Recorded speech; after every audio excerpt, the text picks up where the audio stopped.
বাবা তোমার বউটা আমার বেশি জ্বালায় বলিও না রে বাবা। আহা গো, আমার বউটা বেশি জ্বালায় না। ঘটনা করছে, কি ঘটনা? আমি একটু কেকের ডিমটা এভাবে নিয়ে খাইতে গেছি। আম্মু আমাকে বলছে খাইও না। আমি আমার আম্মুকে বুঝাইতে গেছি, বুঝাইতেই পারলাম না। কিভাবে বুঝাইছো যে বুঝে নেই তোমার আম্মু? ও আমি বুঝেছি মা, শোনো আমি একটু কেকের ক্রিম খাবো, আমাকে একটু কেকের ক্রিমটা খাবো। বুঝেতেই পারলাম না। না আমার ক্রিমটা খাইতে হবে না, একটু করে খাইলে কি হয়েছে?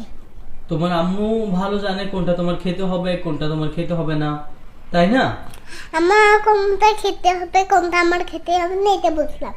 আমার ক্রিমটা খাইতে হবে না, আমি একটু খাইয়ে দেখবো ক্রিমটা কেমন হয়েছে। বুঝতে পারছি। তাহলে তোমার মাকে ওইটা আমি কথাটা শেষ করতে তো, ওইটা ডেট আছে কিনা একটু খাইয়ে দেখবো কেমন মজা আছে নাকি পচা পচা আছে।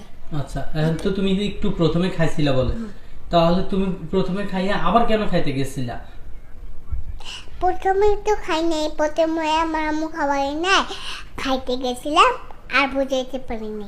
আচ্ছা, মানে খাইতে গেছিল আর প্রথমেই খাইতে পারো নাই। না আচ্ছা, বুঝতে পারছি। এখন তুমি টেস্ট করে কি কি বুঝতে পারবে এটা ডেট আছে